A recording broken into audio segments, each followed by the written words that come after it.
Sir safeguard নিয়ে একটা question ছিল। হ্যাঁ বলেন। স্যার সেফগার্ড যেটা, এটা কি আমি আমার প্রফেশনাল জাজমেন্ট থেকে নিব নাকি স্যার এটার জন্য ফিক্সড কোনো আচ্ছা, রিকোয়ারমেন্ট ওইটাতে আছে? আমি আসতেছি, এই জাস্ট নিচে এটি পড়তেছি। জি স্যার।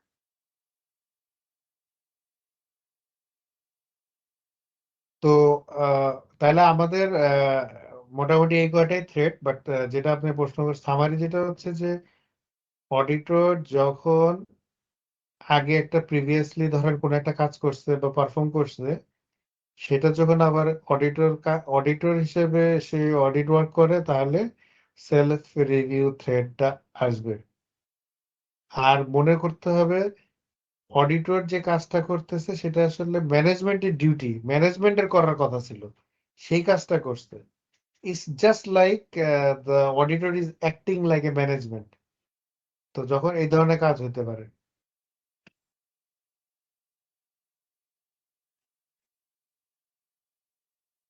তো নর্মালি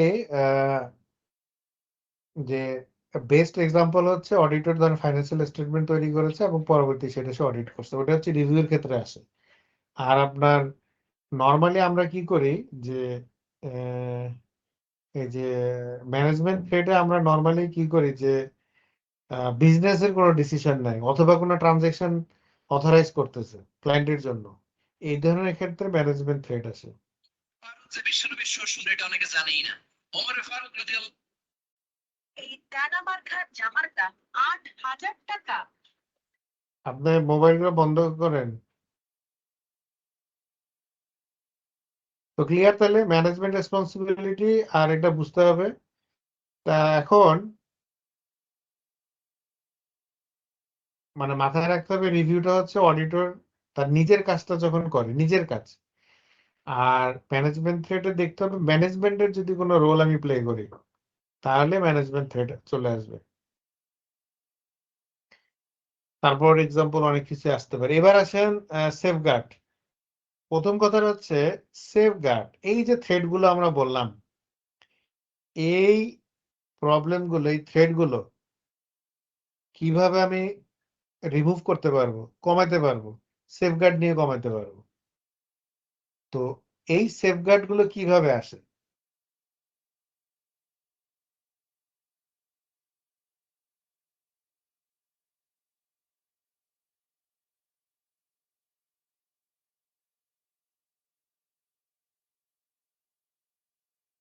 প্রথমে দেখেন, স্লাইডে যেটা দেখাচ্ছি,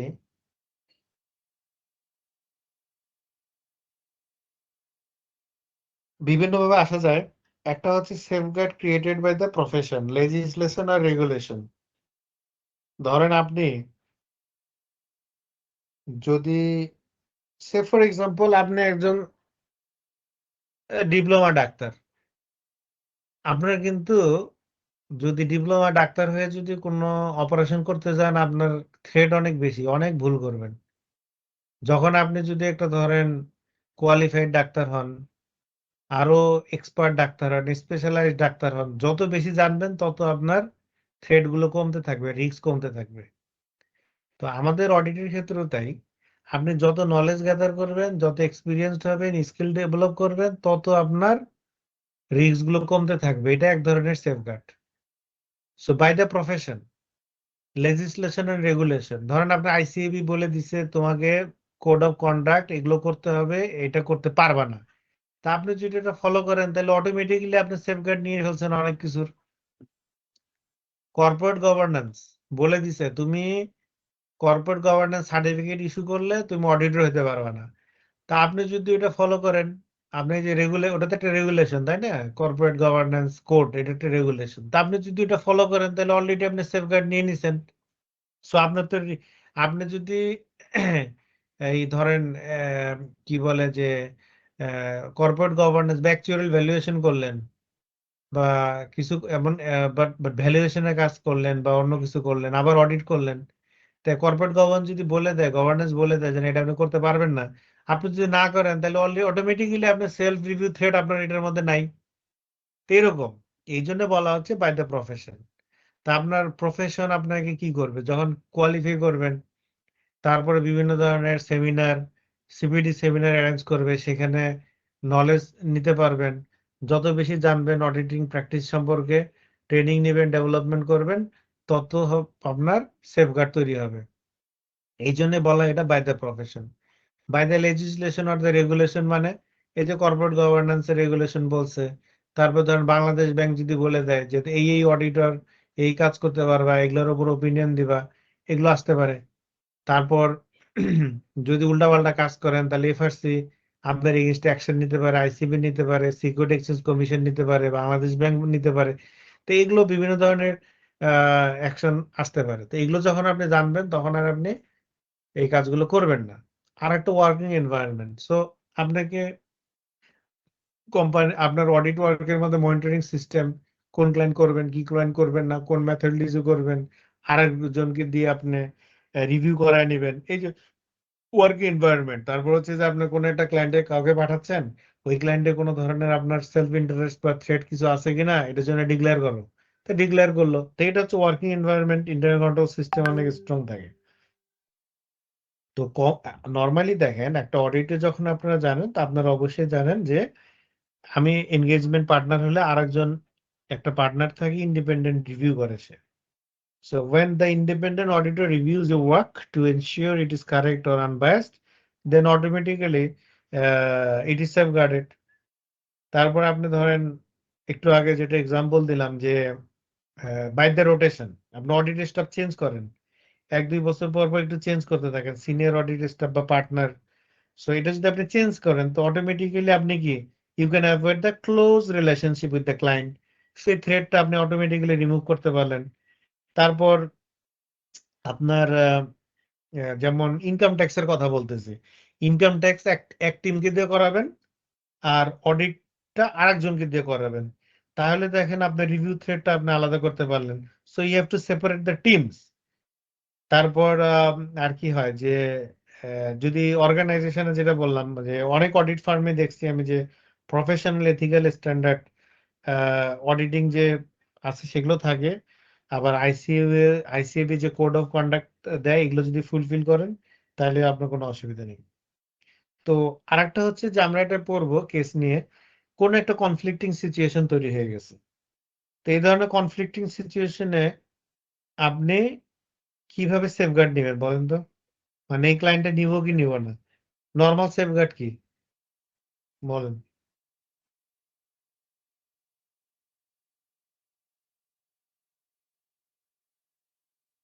শুনতে পাচ্ছেন? জি স্যার। কি সেফগার্ড কি? যদি অনেকগুলো বিষয় থাকে তাহলে স্যার নর্মালি অডিট কাজ ডিক্লাইন করে দিব। এই তো ভেরি গুড, এই তো বুঝছেন। তাহলে এটাই আমার safeguard.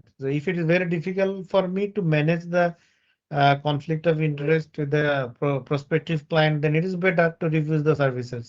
That's it. So safeguard মানে হচ্ছে যে you have to reduce your risk or threat or you can eliminate. মানে কোনো অবস্থাতেই অডিটরের যে ইন্ডিপেন্ডেন্সের যে থ্রেট রাখতে পারবেন না। Either you have to reduce to an acceptable level. Acceptable level মানে কি? ধরেন 10% শেয়ার আছে, 9% বেচে দিলেন, 1% থাকলো, তাহলে 1% শেয়ার থাকলে কোনো অসুবিধা নেই।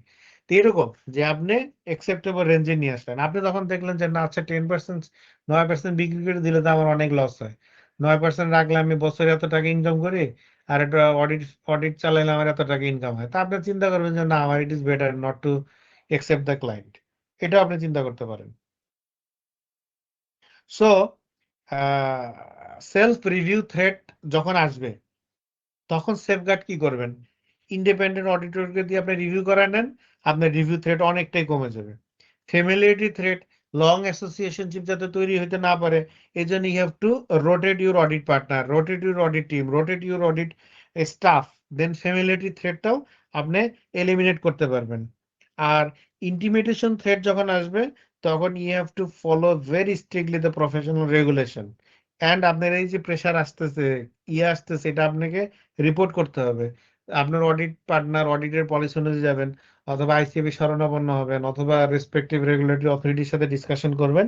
এইভাবে আপনি এই সেফগার্ড গুলো নিতে পারবেন। এখন সিচুয়েশন হচ্ছে সিচুয়েশনটা আপনাকে বুঝতে হবে এবং আপনাকে সেফগার্ডটা নিতে হবে। এটা একদম কমন সেন্সের ব্যাপার, এটা মুখস্থর কিচ্ছু নেই। আমার এই এতক্ষণ যে আমি প্রায় 45 মিনিট ডিসকাশন করছি only to develop your concept, now আমরা বিভিন্ন ধরনের কেস নিয়ে আলোচনা করব।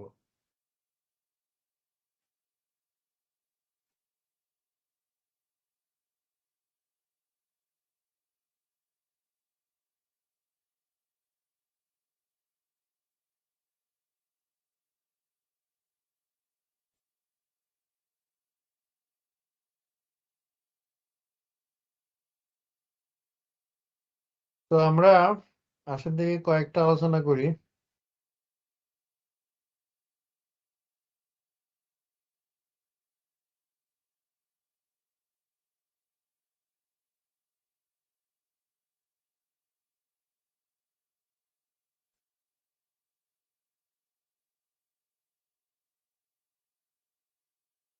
আমরা কি এই কেসটা পড়াশোনা এই কেসটা কি পড়েছিলাম যে ফ্রডের ম্যাটেরিয়াল বেস স্টেটমেন্ট হয়ে গেলে ফ্রডের কারণে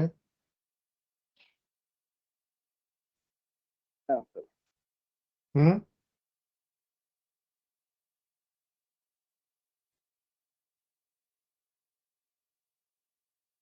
করা হয়নি স্যার।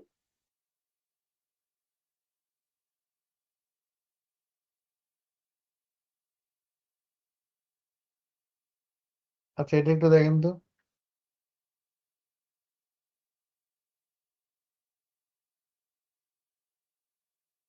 এটা একটু পড়েন।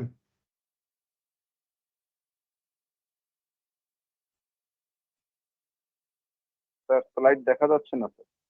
হ্যাঁ দেখা যাবে না কেন, শেয়ার করেছি তো। স্যার দেখা যাচ্ছে না স্যার।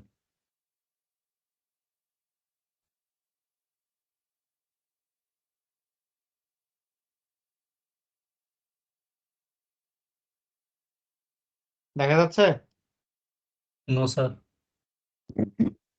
না কি স্যার, দেখা শো হচ্ছে যাচ্ছে না। আগে কি দেখা যাচ্ছিল মানে কিছু আগে কি দেখা যাচ্ছিল তাহলে ওইটাতে আমি আগে জাস্ট দেখা কন্টিনিউ করলাম।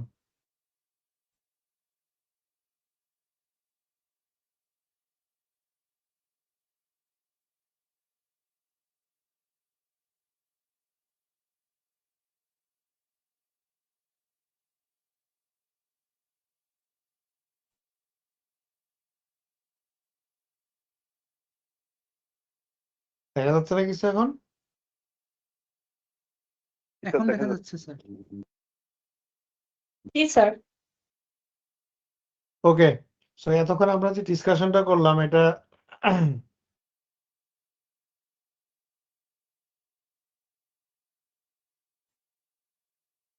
এটা একটু দেখেন। এটা একটা সিচুয়েশন।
কি বুঝলেন এটা বলেন।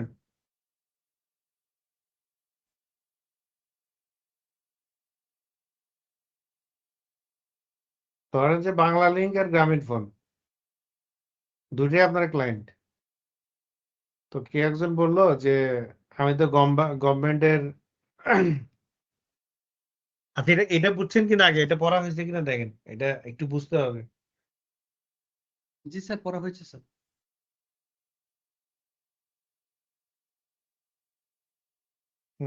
কি বুঝছেন তাহলে?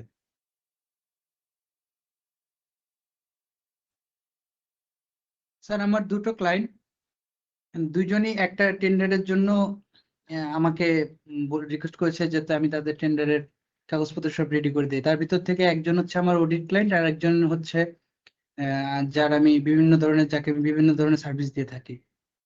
এখন হুম। দুইজনই সেম টেন্ডারের জন্য আমাকে অ্যাডভাইস দিতে বলেছে। এখন আমার করণীয় কি, এটা এক্সপ্লেন করতে হবে। হুম।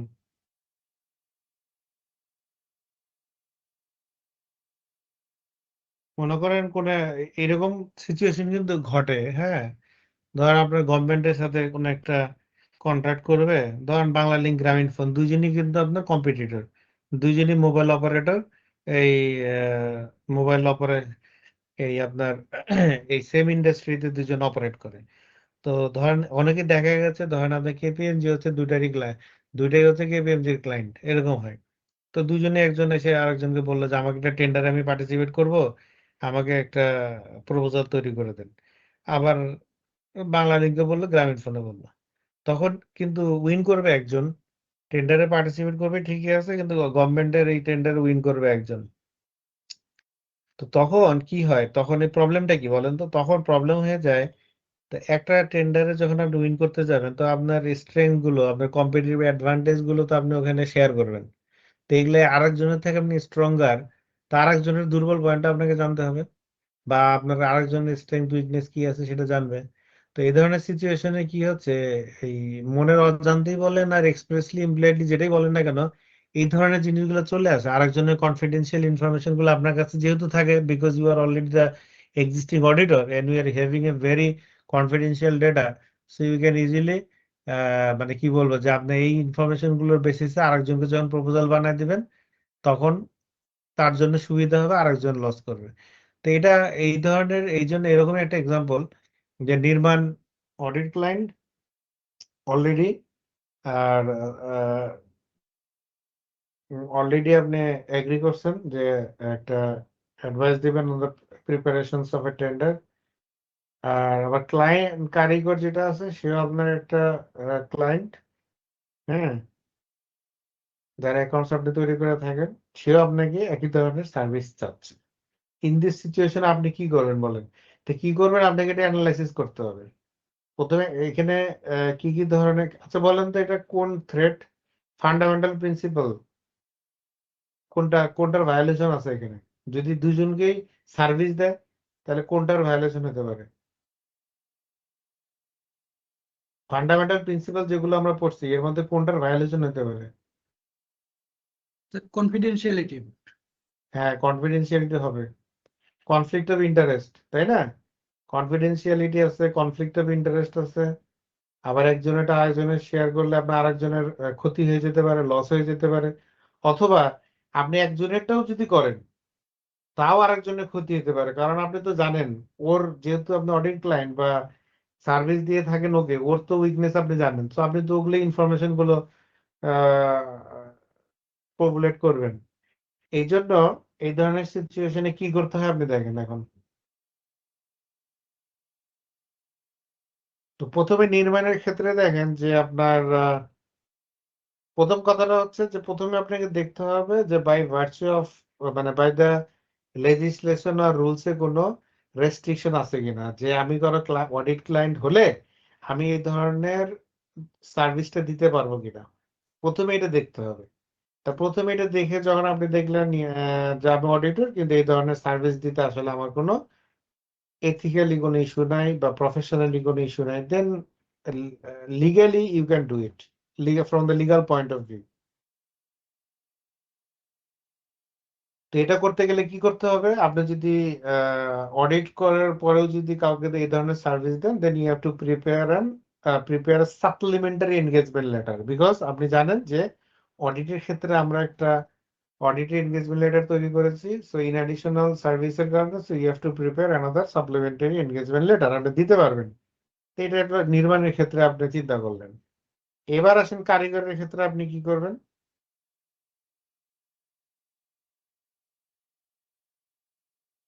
তখন আপনি যদি এটা কারিগরের ক্ষেত্রে করতে যান, inside information, confidential information of the both the business would be obtained, which would be of the considerable value to the competitor. তার মানে আপনি যদি এগিয়ে আবার দিতে যান তাহলে কনফিডেন্সিয়ালিটি ইনফরমেশন অটোমেটিকলি চলে আসতে পারে, ইনসাইড ইনফরমেশন, দুজনের ইনসাইড ইনফরমেশন যেহেতু আপনার কাছে থাকে, তখন একটা কনফ্লিক্টিং সিচুয়েশনে আপনি পড়ে যাবেন। তো আপনি যদি একই কন্ট্রাক্টের জন্য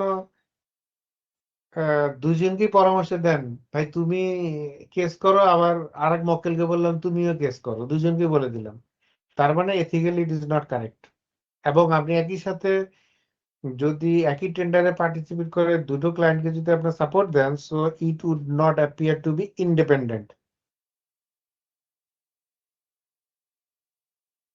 কারণ আপনি এখানে দুইটাকে যদি আপনি সার্ভিস দিয়ে থাকেন, এটা ঠিক হবে না, কারণ একটার ইনফরমেশন আরেক জায়গায় যাবে, বাট একজন আরেকজনকে ইনফ্লুয়েন্স করবে, এটা করতে পারবেন না। তাহলে কি করবেন? তাহলে আপনাকে চিন্তা করতে হবে, ঠিক আছে দুইটা তো করতে পারলাম না, কারণ একই টেন্ডারে পার্টিসিপেট করবে, এটি কিভাবে সম্ভব? তাহলে একজনকে দেই। কাকে দিবেন? তো অলরেডি ধরেন আপনি প্রথম যে আপনার অডিট ক্লায়েন্ট নির্মাণ, ওর সাথে আপনি অলরেডি এগ্রিমেন্ট করে ফেলছেন, তাহলে এটা বেটার দেওয়ার জন্য। কিন্তু আপনি এটা যদি করেন তাহলে কি হবে? কারিগরের বিজনেস তো আপনি জানেন, তার ভালো মন্দ আপনি জানেন, এই নলেজ তো আপনার আছে। এই নলেজ তো তাহলে আপনার ওই নির্মাণের ক্ষেত্রে খাটানোর চান্স আছে, তাই না? তা তখন কারিগরের আবার একটা ক্ষতি হয়ে যেতে পারে। তাহলে ইট ইজ বেটার কি, ইট is better not to support anyone else. আপনার কাউকেও এই ধরনের সিচুয়েশনে, যেহেতু দুইটা আপনার ক্লায়েন্ট আছে অথবা ক্লায়েন্ট ছিল, অডিট ক্লায়েন্ট হোক আর সার্ভিস ক্লায়েন্ট হোক, যেটাই থাক না কেন, যেহেতু আপনার এই ধরনের সিচুয়েশনে আছেন আপনি already, so it is better not two entertain any of their engagement. এবং আপনি দুজনকে এক্সপ্লেইন করবেন যে ভাই দেখো আমি অলরেডি তার অডিট ক্লায়েন্ট, সো আমি এটা করলে আমার এটা এথিক্যালি ইটস নট কারেক্ট।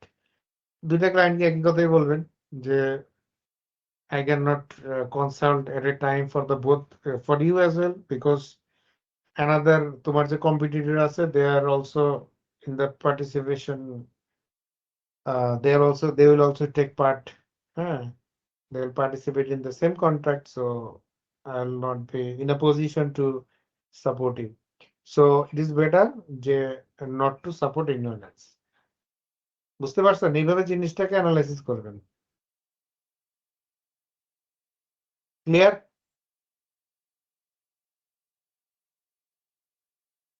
বুঝতে পেরেছেন? জি স্যার। এবার এটা দেখেন, এটাও আরেকটা আমাদের এই এথিক্সের উপর এটা আরেকটা কেস আসছিল, একটু পড়েন।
কি বুঝলেন? কি বলেন তো, কি বুঝছেন?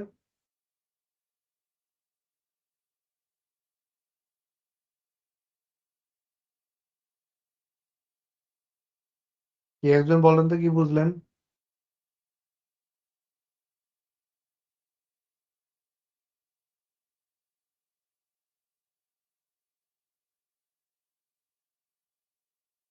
শুনতে পাচ্ছেন?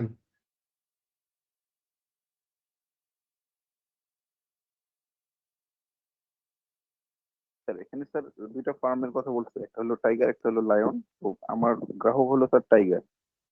তো টাইগারের ফিনান্সিয়াল স্টেটমেন্ট আমি যখন তৈরি করতেছি বা ইয়ে করবো, তখন আমি দেখতেছি যে মানে ব্যাড ডেট অনেক বেশি হবে, এবং সেই গ্রাহকটা হলো লায়ন নামে কোন এক গ্রাহক। ওর কাছে অনেক ডিউ আছে এবং লায়ন ফিনান্সিয়ালি ডিফিকাল্টি ফেস করতেছে। তো সেই ক্ষেত্রে টাইগার ওদের মানে প্রভিশনটা ঠিকভাবে করেনি। তো আমার স্যার এই ক্ষেত্রে দেখা উচিত আসলে লায়নের সাথে বা লায়নের সাথে এদের সম্পর্কটা কেমন, যেখানে ওনাদের কোনো ডিরেক্টরশিপদের সাথে কোনো যোগাযোগ আছে কিনা, এরকম বিষয়াদি থাকতে পারে, এটা একটু দেখা দরকার। তাহলে কি করবেন? অডিট রিপোর্ট ইস্যু করবেন কিভাবে? ও তো জানেন না আপনি, আপনি নয় জানেন সিচুয়েশন, হ্যাঁ, কিন্তু টাইগার আর লায়নের মধ্যে ধরেন তো কোনো যোগাযোগ নেই, মানে কে ব্যাংকরাপ্ট হবে না হবে, কি হবে না হবে, এটা তো আর আপনি জানেন না, তাই না? তো এই ক্ষেত্রে কি করবেন? এখন আপনাকে অডিট রিপোর্টও দিতে হবে, তো এরকম সিচুয়েশন আপনি কি করবেন? আর এটা অডিট রিপোর্টে স্যার কন্টিনজেন্ট অ্যাসেট হিসাবে দেখায় দিব।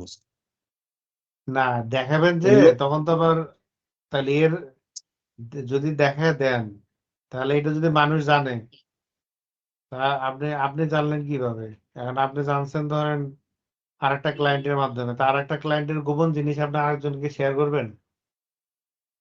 না স্যার, এখানে তো আমি টাইগার লিমিটেড অডিট করতেছি, তো ওনারা হ্যাঁ যেহেতু আপনি দুইটারই তো, মানে আপনি টাইগার অডিট করতেছেন ভালো কথা, জিনিসটা কি বলছে যে আপনি টাইগারের অডিট করতেছেন, ডেডলাইন একেবারে খুব ঘনায় আসছে, এরকম সময় আপনি দেখলেন যে আপনার আরো একটা ক্লায়েন্ট, ওটাও আপনার ক্লায়েন্ট, ওটাও আপনার ক্লায়েন্ট, বুঝছেন, লাইন আপনার ক্লায়েন্ট, তো তার থেকে একটা টাকা পয়সা পাইছে বিরাট অঙ্কের টাকা।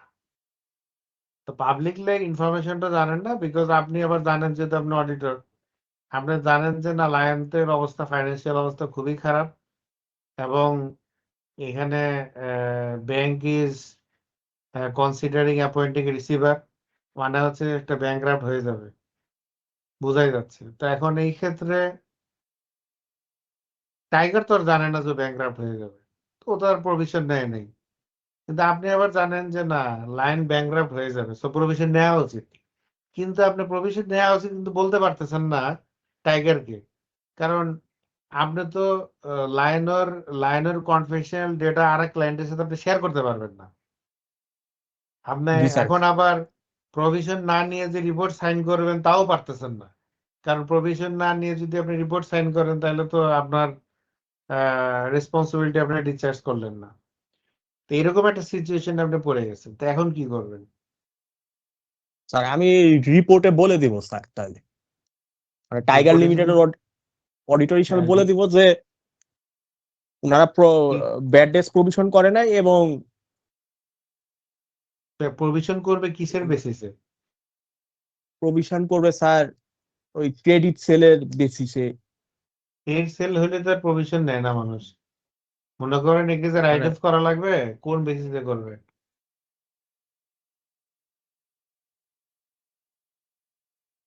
আপনি তো বলতে পারবেন না, আর এটা তো লায়ন না ব্যাংকরাপ্ট হয়েছে, এটা আপনি আর লায়ন জানে, এটা পাবলিকলি তো কেউ জানে না। পাবলিকলি জানেন। জি স্যার, তাই একটু চিন্তা করে বলি স্যার স্যার তাহলে। স্যার ম্যানেজমেন্টের কাছ থেকে তাদের যে ডেপ্টের সার্টিফিকেট আছে এবং সবকিছু আছে, এটা আমরা এই ডকুমেন্টসটা আমরা গ্যাদার করব, করে স্যার যেভাবে আছে ওইভাবে ওপিনিয়ন দিয়ে দিব। না, এমন এক করতে হবে যে জানি না এই আমরা কিছু। ম্যানেজমেন্টের সাথে তো ওরা সার্টিফিকেট নিছে যে এত টাকা ওর থেকে আমার পাওনা আছে, দুজনই তো কনফার্ম করছে, হ্যাঁ ওর কাছে আমি ধরেন ওর কাছে আমি 50 কোটি টাকা পাই, 100 কোটি টাকা পাই, দুজনই তো বলতেছে, কিন্তু জি এর যে স্যার, ফাইন্যান্সিয়াল অবস্থা এত খারাপ হয়ে গেছে, টাকা যে সে আর দিতে পারবো না, যখন ব্যাংক এটাকে দেউলিয়া ঘোষণা করবে তখন তার সে টাকা কোনোদিন টাইগার পাবে না। এই জন্য স্যার ম্যানেজমেন্টের কাছ থেকে স্বীকারোক্তি সার্টিফিকেট নিয়ে নিতে হবে যে ম্যানেজমেন্ট থেকে আপনি নিলেন, ম্যানেজমেন্ট থেকে কার থেকে যে কোন সে ম্যানেজমেন্ট কার থেকে নেবেন, স্যার লায়ন না টাইগারের কাছ টাইগার? থেকে, টাইগারের কাছ হ্যাঁ, থেকে স্যার, টাইগার টাইগারের টাইগার ক্লায়েন্টের কি দিবে? টাইগার তো জানেই না ও যে ব্যাংকরাপ্ট হয়েছে, এটা তো জানতেছে না, মানে ও তো প্রশ্নটা যদি আপনি দেখেন ওখানে তো বলেই দিছে যে এটা তো পাবলিকলি অ্যাভেলেবেল না, এটা তো রেস্ট্রিক্টেড, ডাটা থেকেও জানে না। তাইলে আমি দেখবো স্যার সেল যে করছে, স্যার সেলের এগেনস্টে স্যার ব্যাংক মানে আপনার ব্যাংকে রিসিভ হয়েছে কিনা এটা দেখবো, তারপর স্যার ক্যাশটা আসছে কিনা এটা ক্যাশ ভাউচার দেখলাম, যদি এটাতে যদি না থাকে তখন আমরা না, আমরা ক্যাশ টেস্ট তো আসবে না, কারণ এটা তো বাকিতে সেল করছেন না, এটা রিসিভেবল তো, ডেটর্স তো। রিসিভেবল স্যার, রিসিভেবল যদি থাকে তাহলে স্যার আমরা ব্যালেন্স কনফার্মেশন নিছেন, রিসিভেবল তো ফিগারই চোখে, ফিগারে সমস্যা নেই, জি কিন্তু স্যার ও ফিগারের যে সমস্যা। ব্যাংক্রাফট হয়ে যাচ্ছে সেটা হচ্ছে ইস্যু। তাহলে স্যার রিসিভেবল ক্রেডিট করে দিয়ে স্যার রিটেন আর্নিংস ডেবিট হবে স্যার, মানে না না, প্রফিটটা কমে যাবে। সেটা হ্যাঁ রিসিভেবল ডেবিট ক্রেডিট হবে কোন বেসিসে করবেন? স্যার আগে তো আপনি ইনফরমেশন জানতে হবে। স্যার তাহলে স্যার মানে টাইগার আমাকে কনফার্ম করছে যে টাইগার জানে না, না, টাইগার জানে না, তাহলে স্যার লায়নের কাছে আমার এবং স্যার আচ্ছা স্যার লাইন তো বলতেছে হ্যাঁ আমার অবস্থা খারাপ, ও তো বলতেই আছে। তাহলে স্যার টাইগারকে স্যার তাহলে টাইগার টাইগারকে তাহলে স্যার মানে জিজ্ঞেস করবো যে আপনারা যে সেল করছেন এই রিসিভেবলের তাহলে আপনার লেজারটা দেখান। স্যার দেখাবে, এখানে রিসিভেবল স্যার ঠিক এখানে আছে, স্যার ঠিক আছে, ও তো দেখাবে। এখানে স্যার এখানে সাবস্টেনশিয়াল ট্রেডিং ডেপ যেটা, সেটা ওদের টোটাল পার্সেন্টেজে কত সেটা বুঝে যদি এটা ইরেশনাল মনে হয় বা লজিক্যাল মনে হয় যে যে এটা রিস্ক ক্রিয়েট করবে না, তাহলে স্যার আমি ভেবে ছেড়ে দিব। আর যদি দেখি যে না না, ওর ওইটা তো টোটাল বলেই দিছে, হ্যাঁ ওইটা ওইটা তো ওইটা তো ওইটা তো বলেই দিছে, এটা সিগনিফিকেন্ট ম্যাটার, এবং ওকে এটা তো ব্যাড ডেট প্রভিশন নিতে হবে, এটাও তো বলতেছে, সবই আছে। ওই ওই অংশটা তো ওভার হয়ে গেছে, ওটা তো অলরেডি ডান। ওগুলো সবকিছু হওয়ার পরে এখন ডিসিশন আছে না ব্যাড ডেট প্রভিশন নিতে হবে। একটা জি ব্যাংক্রাফট স্যার যদি হয়ে যায় এত সিরিয়াস সিগনিফিকেন্ট, তখন তো প্রভিশন যদি আপনারা না নেন আর অ্যাকাউন্ট যদি সাইন করে দিয়ে দেন, তখন তো আপনাকে বলবে যে you are negligent, you did not perform your responsibility with due care. So knowing the fact of Lion, and you have signed the accounts of Tiger without without considering the provision, so then you will be held for liable. Sir আমি একটু বলবো sir. বলেন। Sir আমি যেটা করবো sir প্রথমে sir টাইগারের অ্যাকাউন্টসটা দেখলাম, অ্যাকাউন্টসটা দেখার পরে পুরো টোটাল সেলস ফিগারটা দেখলাম, সেলস ফিগারের মধ্যে রিসিভেবলটা দেখলাম, রিসিভেবলের পরে স্যার যেটুক বাকি আছে মানে সব রিসিভেবলের সব ব্যালেন্স কনফার্ম করার পর যেটুকু আমি মানে কনফার্ম করতে পারি নাই মানে ক্লায়েন্টের থেকে ওই ওই লায়ন লিমিটেডকে আমি মানে ফোন করবো অ্যাজ অ্যান অডিটর মানে ইন্ডিপেন্ডেন্ট হিসাবে, ওই না, লাইন ফোন করার টাইগারের দরকার সিট না, থেকে লাইন তো নাম্বার। বলেই দিছে, লাইন তো জি বলেই দিছে যে আমার এই অবস্থা, ফোন করার তো দরকার নেই। ও তো কনফার্ম করে দিছে আপনাকে যে না আমার কিন্তু ব্যাংকের অবস্থা খুব খারাপ। কিন্তু স্যার এখানে অডিটর কনফার্ম হয়েছে কিনা স্যার সেটা না, ওতে লেখা আছে তো, অডিটর ইজ অ্যাওয়্যার, লেখছে তো, you are aware that Lion is in serious financial difficulties. তাহলে স্যার আমি এটা আমি বলে স্যার তাহলে এটা ব্যাড ডেটস আমি মানে সার্টিফাই করে দিতে পারবো স্যার রিপোর্টে, আমি যেহেতু না, কনফার্ম করতে পারছি। এটা তো পাবলিকলি ইনফরমেশন নাই তো। পাবলিক ইনফরমেশন নাই কিন্তু এই বছর মানে তাহলে স্যার আপনার তো উইদাউট বিগত এভিডেন্স, বছর আপনি তাহলে আপনি আপনি যে ব্যাড ডেট করবেন, এটা আপনার তো তাহলে টাইগার টাইগার করবে অ্যাকাউন্টস এর মধ্যে, তা টাইগারকে জানাবেন। তা টাইগারকে কেন জানাবেন আরেকজনের গোপন জিনিস? আর আমার যদি ব্যাংকে টাকা না থাকে, এটা কি ব্যাংক জানাবে আপনাকে? ধরেন আমার না ব্যাংকের অবস্থা খুব খারাপ, এখন আপনি জানতে চাইছেন যে ওনার ব্যাংকের অবস্থা কি, বলেন তো ব্যাংক কখনো বলবে আপনাকে?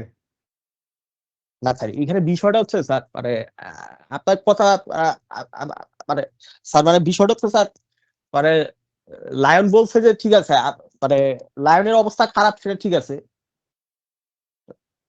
মানে স্যার আমাকে মানে আমার মানে সেফ গার্ডের জন্য মানে রিপোর্টে বলতে হবে যে লায়নের থেকে আমি কনফার্ম করছি যে এই টাকাটা এখনো দেয় নাই। তাহলে এটা তো আপনি, লাইন তো আপনাকে বলতে পারলেন এটা কনফিডেন্সিয়াল ডেটা না, লাইনের লাইনের লায়নের এটা কোন জি কনফিডেন্সিয়াল ডেটা। জি স্যার আমার তাই একটু চিন্তা করে আনটিল বলি এন্ড স্যার। আনলেস, হ্যাঁ শুনেন, মনে করেন যে জি জি একটা ব্যাংক্রাফট যখন হয়, কাউকে হয়, এটা তো একটা প্রসেস, কোর্ট প্রসেস। ব্যাংক যখন একটা রিসিভার অ্যাপয়েন্ট করে, দেখতেছেন যখন কোম্পানি ডিফল্টস না সিকিউরড লোন, যে তখন তারা পুরা কোম্পানির অ্যাসেট ট্যাসেট কি আছে এটার উপর একটা কন্ট্রোল নেয় এবং রিকভার করার চেষ্টা করে যে কত টাকা এখান থেকে পাবে। এটা একটা প্রসেসের ব্যাপার।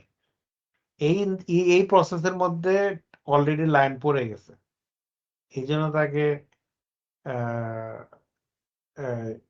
রিসিভার অ্যাপয়েন্ট করবে। তারপরে just it's a matter of time only. যখন কোর্ট ডিক্লেয়ার করবে যে তুমি ব্যাংকরাপ্ট, তখন ধরেন ব্যাংকরাপ্ট হইলে কি করে, তো এটা হওয়ার আগে তার কিছু ডিউজ, ম্যান্ডেটরি টিউজ যেগুলো থাকে টাকা পয়সাতে, এগুলো দিতে হয়। তার লাইনে টাকা পয়সা হয়তো সে দিতে পারবে না, দেওয়াও লাগবে না, কোর্ট বলে দিবে না তুমি ব্যাংকরাপ্ট, তোমার দেওয়ার দরকার নেই। তো যাই হোক, আলোচনা যেটা করলাম এটাই আপনাদেরকে আলোচনা এখন বলতে হবে। দেখেন, তো প্রথমে এটা হচ্ছে ইস্যুটা হচ্ছে কনফিডেন্সিয়ালিটি মেনটেন করতে হবে। Until and unless this is a public news, you cannot disclose any confidential information of your client to any unauthorized person. তো এখন প্রথম কথা হচ্ছে আপনার কাজ হচ্ছে financial statements weather it gives true and fair view, এটা আপনাকে দেখতে হবে। তো আপনি যদি দেখতেছেন যে একটা ব্যাড ডেট প্রভিশন নেওয়া উচিত, কিন্তু আপনি যদি আবার এটা টাইগারকে বলে দেন লাইনের অবস্থা খারাপ, লাইন টাকা দিতে পারবে না, ভালো কথা, তোমার প্রভিশন নেওয়া উচিত, এটা আপনি বুঝতেছেন। এখন টাইগারকে যদি আপনি বলে দেন যে ওর কিন্তু টাকা পয়সার অবস্থা বেশি ভালো না, সো তোমার প্রভিশন নাও, তার মানে আপনি আপনার যে কন্ট্রাক্ট করছেন আপনি টাইগারের সাথে, এনগেজমেন্ট লেটার করছেন, সেখানে এনগেজমেন্ট লেটারে কনফিডেন্সিয়ালিটি মেনটেন করবেন বলেছিলেন। So the moment you will inform to the directors of the Tiger Limited of this confidential information of other client, it would be a breach of confidentiality. তখন আপনার এগেইনস্টে এই breach of contract, এটার এগেইনস্টে আপনার এগেইনস্টে মামলা দায়ের করা হবে। তো তুমি আমার কনফিডেন্সিয়াল ডেটা আরেকজনের সাথে শেয়ার করছো।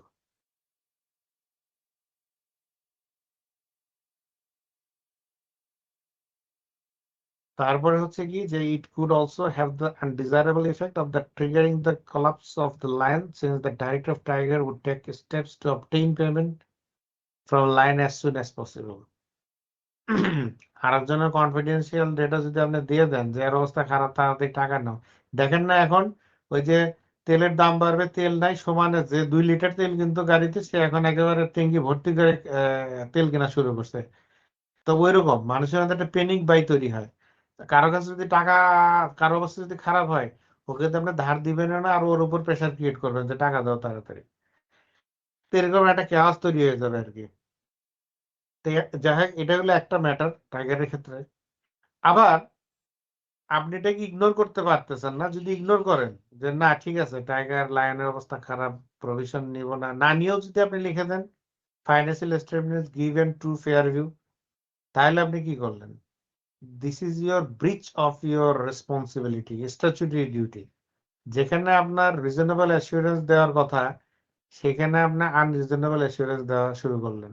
নোয়িং দ্য ফ্যাক্ট দ্যাট যে lion is facing A serious financial crisis and এটা ব্যাড ডেট প্রভিশন নেওয়া উচিত, আপনি না নিয়ে আপনি একটা আনকোয়ালিফাইড ওপিনিয়ন দিয়ে দিলেন। তখন কি হলো, আপনার স্ট্যাচুটরি ডিউটি সেটা আপনার ভায়োলেশন হয়ে গেল, সো আপনি কোনো দিকে যেতে পারতেছেন না। এইরকম একটা সিচুয়েশনে আপনাকে কি করতে হবে? আপনাকে একটু ধৈর্য ধারণ করতে হবে। তো আপনি যদি কনফিডেন্স ব্রিচ করেন তাহলেও বিপদ, তাহলে আপনার এগেইনস্টে নেগলিজেন্সের কনফিডেন্সের যদি ভায়োলেশন করেন মানে কনফিডেন্সিয়ালিটি, তাহলে ব্রিচ অফ কনফিডেন্স।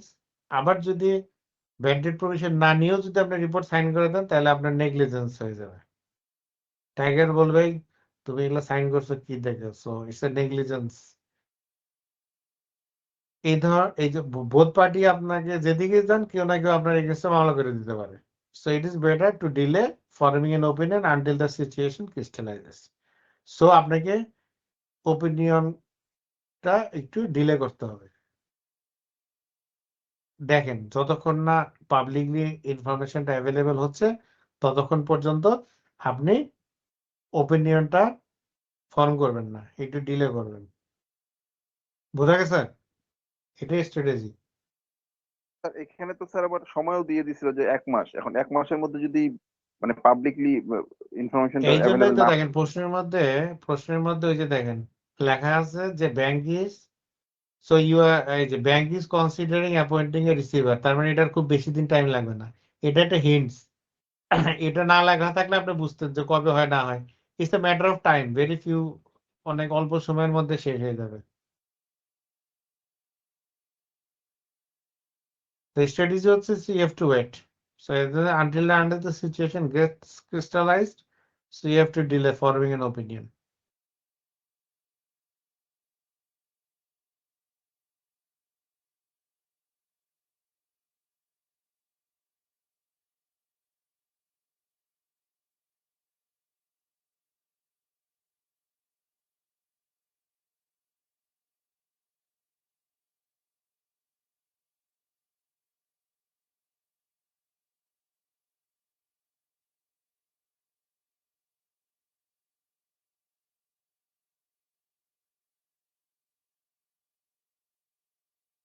দেখতে পাচ্ছেন কোনটা আসছে বলেন তো?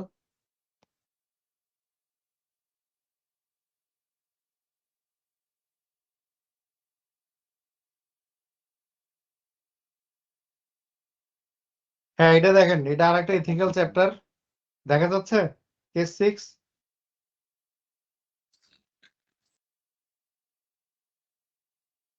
দেখতে পাচ্ছেন? এখন তো পেজ 6 না, স্লাইড 38। না ওই যে কেস 6 যেটা slide 38, professional ethical issues and group body Dhaka group limited, এটা আছে নাই? No sir. দাঁড়ান অ্যাপয়েন্টমেন্ট প্রসিডিউর।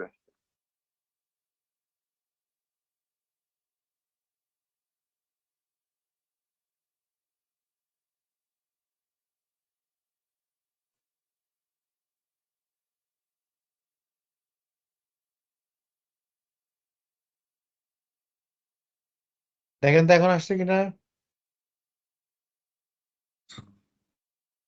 No sir.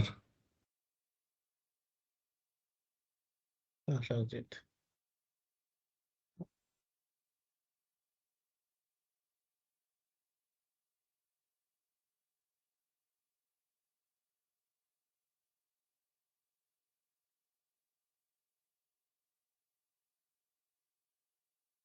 আসছে?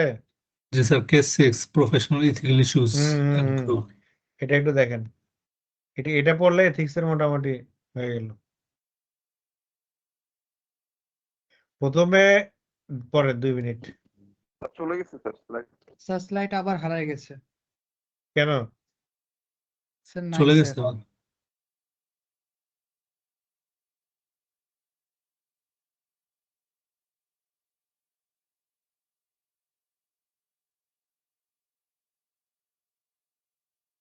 দেখা যাচ্ছে এখন? No sir. কি ঝামেলা হচ্ছে।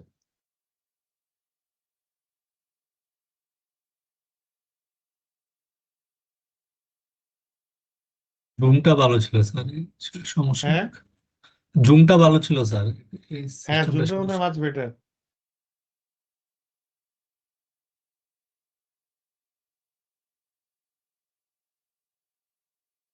আসছে স্যার আবার। এসেছেন ওকে স্যার। ঠিক আছে, এটা পড়েন স্যার একটু। আবার চলে গেছে আবার স্যার। চলে গেছে স্যার।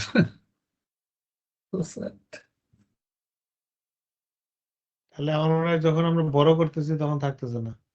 জি স্যার, আপনি ওই ওই অবস্থায় রাখেন স্যার, ওই যে আচ্ছা এই অবস্থায় বড় রাখি, করা। হ্যাঁ এটা দেখেন। জি জি জি স্যার, এই অবস্থায় থাকুন। থাকুক, হ্যাঁ। স্যার আমরা বড় করতে পারবো মোবাইল থেকে বা কম্পিউটার থেকে। আর সবাই আচ্ছা পারলে তো ভালো, সবাই নাও পারতে পারে। জি স্যার। ঠিক আছে, এটা একটু দেখেন। হ্যাঁ হুম। তো এটা আমাদের ওই এতক্ষণ আজকের যে আমাদের ডিসকাশন পয়েন্ট ছিল যে ethics, professional ethics and it's principal, the safeguard and the threats. So এটা এক ধরনের কেস, এটা আসছিল পরীক্ষায়। সো এখানে আপনি যদি দেখেন যে professional ethical issues and group audit Dhaka group limited,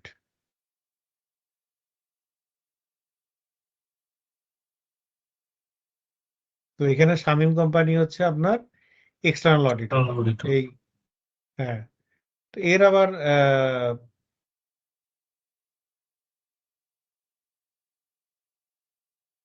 এর সাবসিডিয়ারি কোম্পানির এবং ঢাকা গ্রুপের অডিটর। তো ঢাকা হ্যাজ রিসেন্টলি কি করছে, 100% শেয়ার অ্যাকোয়ার করেছে মেরি লিমিটেড। ওই কোম্পানিটা আবার চায়নায়, বাংলাদেশে না। তো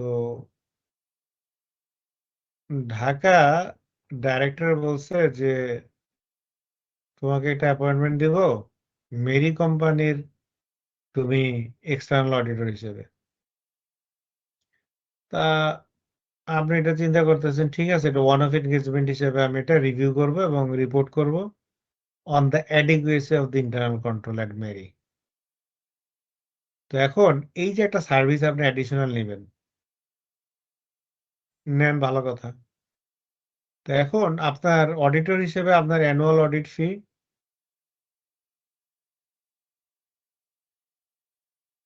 বেড়ে যাচ্ছে, বেড়ে 998,400 হচ্ছে। আপনি যদি অডিটর হিসেবে এটা মেরি অডিটর হিসেবে যদি ক্লায়েন্ট অ্যাকসেপ্ট করেন, তাহলে আপনার টোটাল ইনকাম এই অ্যানুয়াল অডিট ফি 998,400 হচ্ছে এই কোম্পানির ক্ষেত্রে। আর ফির এই পার্টিকুলার এই ফিয়েরটার এই মেরির যে এনগেজমেন্ট তার ফি হচ্ছে 155,000। আপনার টোটাল অ্যানুয়াল ফি ইনকাম হচ্ছে 7.2 মিলিয়ন। একটু আগে একজন যে প্রশ্ন করছিলেন আর কি, টোটাল ইনকাম হচ্ছে আপনার 7.2 মিলিয়ন। তার মধ্যে একটা ক্লায়েন্ট হচ্ছে ঢাকা, অনেক বড় ক্লায়েন্ট, এবং 155,000 একটা নতুন একটা এনগেজমেন্ট আসছে, সেটা যদি অ্যাকসেপ্ট করে, তাহলে আমরা বুঝতে পারতেছি যে আমাদের এখানে কি কি ধরনের থ্রেট আছে। বলেন তো এটি কি থ্রেট নিয়ে আলোচনা করতেছি?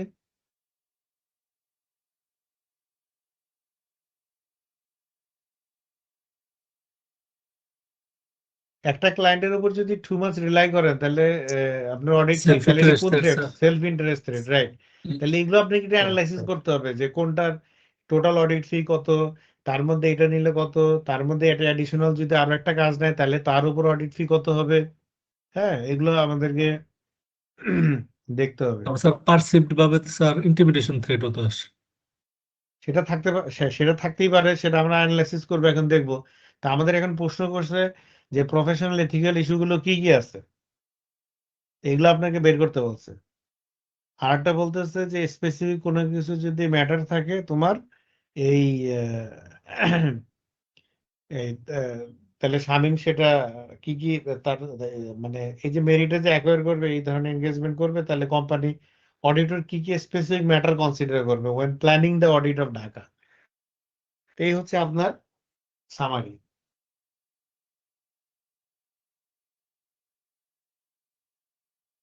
প্রথম হচ্ছে প্রফেশন এদিক সেলফ ইন্টারেস্টেড অবশ্যই আছে, কারণ আপনার রেগুলার ফি ইনকাম আপনি দেখতেছেন 13.9 অফ টোটাল ইনকামের 13.9% আসতেছে কি একটা ফার্ম থেকে। So it is above 10%। তা আমরা তো এর আগে একটা দেখছিলাম যে কোড অফ কন্ডাক্টে পড়ছিলাম যে 15% যদি হয়, তাহলে এটা একটা ক্লায়েন্টের উপর হেভিলি ডিপেন্ডেন্ট হয়ে যায়, high percentage of fees from one single client এটা আসে। তবে এই ধরনের সিচুয়েশন থাকলে ইউ হ্যাভ, এটা এবার সেফগার্ড কি, এটা সেফগার্ড হচ্ছে যে you have to discuss with the those charged with governance. You have to ensure your resources, you have to ensure the quality control reviewer, আপনাকে পর্যাপ্ত রিসোর্স দিতে হবে, কোয়ালিটি কন্ট্রোল করতে হবে, এ করতে হবে, সে করতে হবে, আপনার ইন্ডিপেন্ডেন্স, আপনার কোনোভাবে ইম্পেয়ারমেন্ট হবে না, এগুলো নিয়ে আপনাকে অনেক অ্যানালাইসিস করে কাজকর্ম করতে হবে, তারপরে এগুলা করবেন। এবং ম্যানেজমেন্ট, ওদের ম্যানেজমেন্ট এবং আপনার অডিট ফার্মের যে পার্টনার, সব জায়গায় আলোচনা করে রাখতে হবে আপনার, কোনোভাবে যাতে ইন্ডিপেন্ডেন্ট নষ্ট না হয়ে যায় এটার ক্ষেত্রে। তো এটা যতক্ষণ না পর্যন্ত কেউ যদি থ্রেড না দেয় তাহলে ইন্টিমেশন থ্রেড হয় না। তো এনিওয়ে এখন আমরা দেখতেছি যেটা হচ্ছে around 13.9, which is close two 15%. So there, which means there is a risk of over reliance on income from this client. তো এই ধরনের সিচুয়েশনে কি হয়, অডিটর তো কোনো অ্যাকশন না নিতে পারে। ও মা, তাহলে দেখতেছি যে এই এত বড় 15% রেভিনিউ আসতেছে একটা ক্লায়েন্ট থেকে, সো আমি তো এর এগেনস্টে কোনো ধরনের ওপিনিয়ন দিব না, এটা মডিফাই দিব না, অ্যাডভাইস দিব না। তার মানে এটা একটা দিবেন না যে আপনার পার্সোনাল ইন্টারেস্টের কারণে আপনি দিচ্ছেন না। So it is a self interest threat, এটা আইডেন্টিফাইড। সেকেন্ড হচ্ছে আপনি যে ইন্টারনাল কন্ট্রোল রিভিউ করবেন, অ্যাসেস করবেন, ডিজাইন করবেন, ওপিনিয়ন দিবেন, ডিসিশন দিবেন, এই কাজগুলো হচ্ছে ম্যানেজমেন্টের। যখন আপনি এই ধরনের এনগেজমেন্ট নেবেন তাহলে এটা ম্যানেজমেন্ট থ্রেডের মধ্যে আপনি পড়ে গেলেন।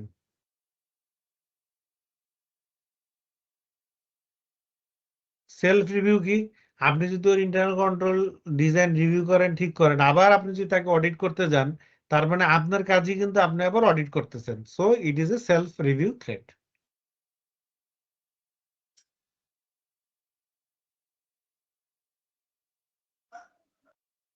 আরেকটা কি, এগুলো আমরা দেখলাম। আর কি এথিক্যাল ইস্যু আছে? আরেকটা দেখলাম যে professional competence and due care. প্রথম কথাটা হচ্ছে এই যে ক্লায়েন্টটা আছে সে তো চায়নায় অবস্থিত, তাহলে আমার যে আপনার যে কোম্পানিটা অডিট করতে যাবেন ওই কোম্পানির rules regulation, country environment, industrial framework, তারপর হচ্ছে আপনার আইএফআরএস এর ফ্রেমওয়ার্ক গুলো বুঝতে হবে ভালো করে, ওই কান্ট্রির অ্যাকাউন্টিং স্ট্যান্ডার্ড বুঝতে হবে। তাহলে আপনাকে যদি কম্পিটেন্ট না হন আপনি করতে পারবেন না। সো কম্পিটেন্সের ব্যাপারটা আপনাকে দেখতে হবে, professional competence and due care. তা প্রফেশনাল কম্পিটেন্স থাকলে না আপনি ডিউ কেয়ার নিতে পারবেন। আপনি যখন গাড়িতে চালাতে যখন আপনি এক্সপার্ট হবেন তখন না আপনি ডিউ কেয়ার নিয়ে গাড়ি চালাতে পারবেন। তাহলে আপনাকে কম্পিটেন্ট হতে হবে। আর যেহেতু চায়না কোম্পানি, বিদেশি কোম্পানি, সো আপনার কম্পিটেন্সি নাও থাকতে পারে। So there is a risk of professional competence and due care. তাহলে আপনাকে রিসোর্স নাও থাকতে পারে, এক্সপিরিয়েন্স পিপল নাও থাকতে পারে, চায়নাতে আপনার রিপ্রেজেন্টেশন নাও থাকতে পারে, চাইনিজ রেগুলেশন সম্পর্কে পর্যাপ্ত ধারণা নাও থাকতে পারে। So this is the fundamental জিনিস। এগুলো হচ্ছে এথিক্যাল প্রিন্সিপালের issue, competence and due care, এগুলো জানতে হবে। আর এই স্পেসিফিক ম্যাটার কি করবেন? স্পেসিফিক ম্যাটার এই জিনিসগুলো অ্যাকশন দিবেন যে external independent quality control review করবেন। কেন? যেহেতু একটা ক্লায়েন্ট থেকে অনেক বেশি টাকা আসে, সেই ক্লায়েন্টের আপনার ইন্ডিপেন্ডেন্ট ধরে রাখতে পারতেছেন কিটা এটা এনশিওর করার দায়িত্ব হচ্ছে আরেকজন ইন্ডিপেন্ডেন্ট কোয়ালিটি কন্ট্রোল রিভিউয়ারটাকে অ্যাসেস করে এনশিওর করবে whether your independence is being impaired or not. আর এই যে ফার্মের ইনকাম, একটা ওয়ান অফ এনগেজমেন্ট নিছেন, ভালো কথা, আবার আবার ফিজ একটা নিতেছেন না নিতেছেন এটা মনিটরিং এর মধ্যে রাখতে হবে যে কখন বাড়তেছে কমতেছে। আর ম্যানেজমেন্টের ডিসিশন অডিটর নিতে পারবে না, ঠিক আছে? should not make management decision as a part of the engagement to review the internal control system. আর সেপারেট টিম রাখতে হবে, যেহেতু রিভিউ এর ব্যাপার আছে সেই জন্য অডিট টিম আলাদা, রিভিউ টিম আলাদা। যদি করেন রিভিউ টিমও করেন, কিন্তু এমন কোনো ডিসিশন দিবেন না যেটা ম্যানেজমেন্ট থ্রেটের মধ্যে পড়ে যায়। সেপারেট টিম রাখতে হবে, দুইটা এনগেজমেন্টের জন্য সেপারেট টিম আপনাকে রাখতে হবে। আর যদি চায়নায় আপনি কাজ করেন তাহলে আপনাকে অ্যাপ্রোপ্রিয়েট রিসোর্স নিতে হবে, এক্সপার্ট নিতে হবে, চাইনার লোক রাখতে হবে, রিপ্রেজেন্টেশন রাখতে হবে, এজেন্ট রাখতে হবে যারা চাইনিজ রুল টুল সম্পর্কে জানে এরা। তো মোটামুটি আমাদের আজকে টাইম শেষ, এখানে শেষ। আমরা নেক্সট ক্লাসে আবার পরে পার্টটা নিয়ে আলোচনা করবো। Any question? Okay, sir. তো okay, thank you very much. Sounds কথা বলবো। ওয়ালাইকুম সালাম। আসসালামু আলাইকুম স্যার। আদাব স্যার।